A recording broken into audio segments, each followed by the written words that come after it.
Hi, welcome to another episode of Being a Coach. I'm your host, Jeremiah Hicks, along with Orlando Carrillo.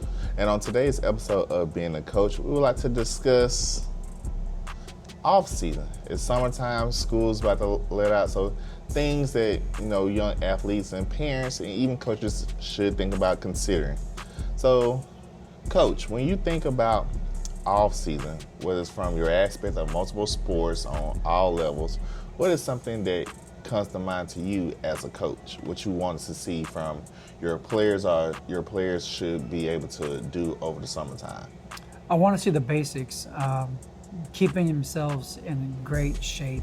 In other words, constantly doing running. Maybe if it's sport-specific drills, if it's basketball, that they're constantly getting shots up daily, that they are continuing to work at their craft and not say, well, it's vacation time, so I'm just going to rest. Like constantly working. They need to work. Okay.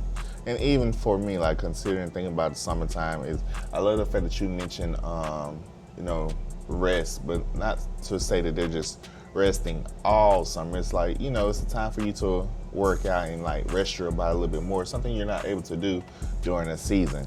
But whether you also have to consider, sports programs or high school programs are offering like strength and conditioning, speed and agility drills, which works in all sports. So I like to tell athletes, if you're able to make it to those workouts, to do so. With the different sports, everything is different, especially in today's time. Wouldn't you agree, Coach? Yeah. Like, for example, I think about from a basketball aspect of where when I was coming up, where I knew for a fact, summertime, we had a summer league. So the month of June, hey, you had basketball practice, you had league games, and it was able for a coach to see like, okay, hey, it's almost like a tryout. Yeah. Because you having regular practices, coach is able to see growth. You're playing against other teams, so that gives you time, or the coach time to actually see like, okay, this person here has this potential, or they gotten better from the previous season. But then you have the month of July to where there's a break. A kid can still be a kid. And even depending on your motivation, how you did in June during summer league, it motivates you even more to want to work and do some things, in July. Like I remember every year my brother and his family would take trips, and I would go with them. And so in July, wherever we went, I still worked out. Like whether it was in a pool, I still did, certain drills in the pool, that water resistance and things of that nature. And I feel as though in some ways or some degrees, like we've gotten away from simple things like that, or even like the fundamentals. What do you think about that? Yeah, I think that a lot of times you don't have to pay for the expensive camps or the expensive trainings. It's little things that you can do on your own. It's like you said, going on vacation and still maybe taking that run in the morning, or if you're staying at a hotel and your hotel has a gym, going there and lifting some weight, or even running on the treadmill, riding the bike, little things that you can still do, swimming, right? Doing activities that you are still maybe resting, but you're still working. And so a lot of times, we think summer, we think, oh, I got to pay for these expensive camps. I got to go here, I got to go there. It's not necessary. You could do things on your own, that you have things that you can do at your house without paying any money, or on vacation without paying extra money. Right.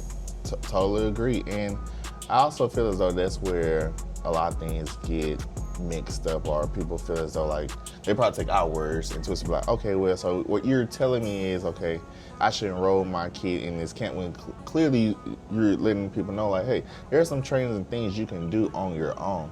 I was talking to a guy before, he mentioned, growing up with us, we didn't have personal trainers. We didn't have to spend, like, our training was, playing a sport versus our older siblings or older relatives or older people within the neighborhood. That's how we got better, because you realize, look, if I don't, I'm not gonna be able to play. Yeah. And today's time, which on the high school level, where now there's not really a summer league, you have to do spring league.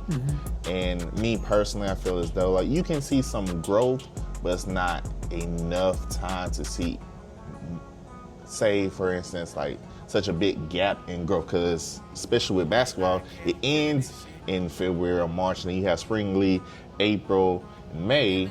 It's so quick, you don't give them time to actually rethink over the season. Like, okay, I want to work on this. I want to be able to show coaches. Like, you're going into next season, which the main reason is because now you have select, whether it's select basketball, AAU basketball, whether it's select softball, select baseball, whether it's these 7-on-7s with football and all of that, which in all actuality, now you have June strength and conditioning, then July it's football season again. Yeah. And it's really getting time consuming because a whole lot of parents feel as though like, hey, I gotta get my kid in this showcase or this camp. Well, you're putting your kids in these showcases and these camps and having them playing these ridiculous schedules without much practice that they can't see their game improve and grow. And then you get disappointed you done spent thousands of dollars and your child has nothing to show for it. Yeah, I agree with that. I think the biggest thing is this. We all know our athletes and we all know where they will possibly end up. So if you are one that's going to be looking to go to college and play for a scholarship, for example, in basketball, yeah, I recommend you do go to camps. I do recommend that you're in the eye of the assistant coaches, the coaches, because a lot of the camps ran by universities are ran by assistant coaches or other coaches from other levels that come out and help out. Mm-hmm. And so you're always in somebody's eye. But the thing is, again, we all know our athletes. If you're an athlete that's good enough to play high school ball, but's probably not going to play after that, I wouldn't recommend spending hundreds of dollars to go to these camps so your kid can go. I mean, if your kid wants to go to camp to get better, that's a different story. Mm-hmm. If you're looking to get exposed to college coaches, you have to have, the reality has to set in on where you're at. And that's a lot of times, that could be for another podcast, but we really have to figure out what the reality is, what the ceiling is at this time for our athlete. But the best thing to do is during the summer time is to, yes, get with your high school. A lot of the times the high schools are having programs, whether you can say strength and conditioning, whether it's just working out. It's a good thing to do because you have someone to supervise you. Mm-hmm. You're not doing it on your own. If your parents don't have the time because they're working all the time and they're tired when they get home, which understandably, right? You have someone to watch you, to guide you to get better, so you don't hurt yourself. Because the last thing you want to do is go work during the summer just to get hurt. Yeah. And at the same time, like we said, we discussed it in our previous podcast, rest. Resting is important. Resting our body is important, getting that extra time to let it heal. But a lot of times some kids hear that and they take it to a whole nother extreme and they just, I'm not going to do anything all summer long. Then they come back August and they're behind the 8 ball. And, because somebody else worked all summer long and you can see they did. And those that did not, you can tell that they did not work out. Mm-hmm. Exactly. And even thinking about that, what we like to tell our middle school players is, especially in the 7th grade or 6th grade going into 7th grade, we like to tell them like, hey, in all actuality, last summer was your last full summer of being an actual kid, because those of you who are taking this seriously going forward, like most high schools, they have strength and conditioning programs for those incoming 7th and 8th graders. Well, those high school coaches also like recruiting for college. Those are those coaches, especially if you're planning on going to that high school, that's that first time being able to see those students, to see those athletes, to see that work ethic, to go ahead and expose you to what that program culture is all about. And too many times we have players who come back like up over the summer, even on the middle school level, and we look at them like, dang, like how did you get like so out of shape? Like you told us you was dedicated, you want to do this, but yet you did the opposite. Like did you even go to strength and conditioning like you said you and a lot of times, like those high school coaches, and you even being at the high school, we already know, like, either we are there and we know for a fact, like, hey, either the coaches have told us such and such didn't show up, or we're there, we realize such and such didn't show up, and they'll be like, oh, well, I went for one day. Okay, well, we would know if you're lying or telling the truth about that one day, but then also we have to let them know, like, to just be honest, if you went one day, you didn't go anymore, what really happened? Was an aha moment? And we can talk about fear. Fear is either going to cause you to work more to overcome, or it's going to cause you to draw back, like to be too afraid to even move forward. So your one day, what did it do to you? Obviously, you're showing us and telling us that it caused you to withdraw, to go in the shell, and to hide from your competition. Yeah. No, and you're right, because you'll see that a lot of times where, like you said, where they're at the trainings itself. And I'll find myself, last year I helped out the high school with a different program.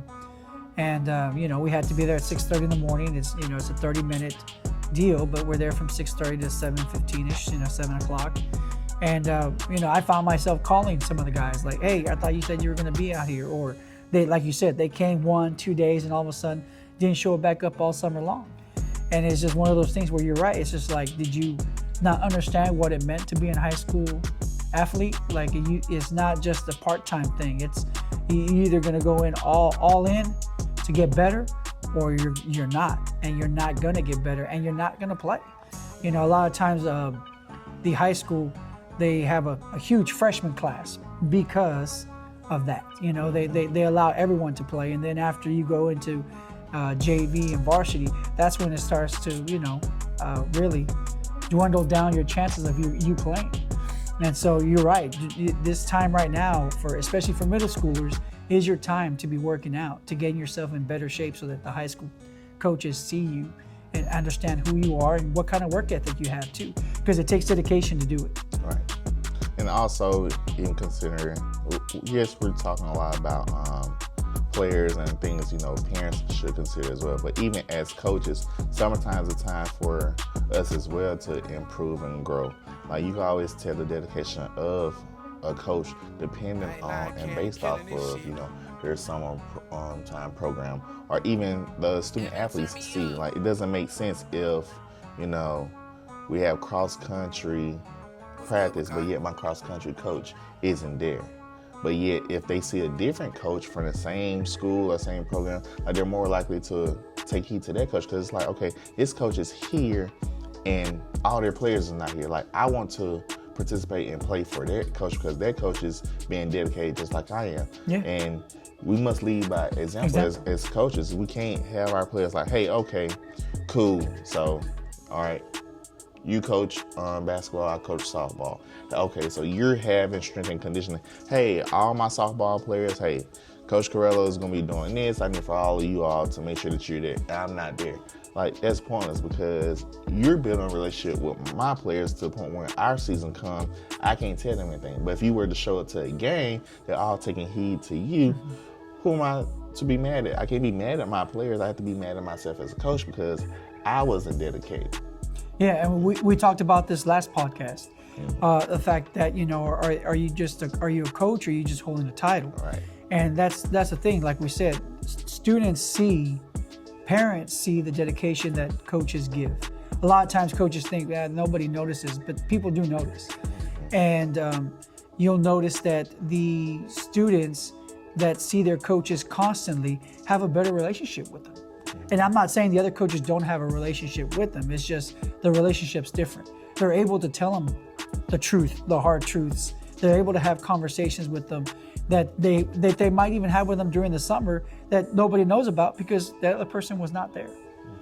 And yes, we all have summer lives and we all have a family and all that. But again, being a coach, the dedication is a little bit more, because we ask parents to dedicate their time and money, and we ask students to trust us. And so it takes a lot. And we have to be the ones that say, you know what, we'll do it. We'll be there. And a lot of times there isn't coaches that want to do that. They want to say, it's my vacation time. I got to take my vacation, which, I mean, everybody has their own method. But I've always felt that this method works, where when you're around the students more, they want to play for you. They want to be around you too. Exactly. And I feel like as though that's a good note to end this podcast on, So just as a reminder, summertime is the best time to improve, form relationships with new teammates, even more personal relationships with your coaches, because it's not as hectic, smaller settings, The main thing is to be completely honest with yourself as a parent, as a coach, and also as an athlete. So once again, this here has been our episode of Being a Coach, and you all have a great day. See you later.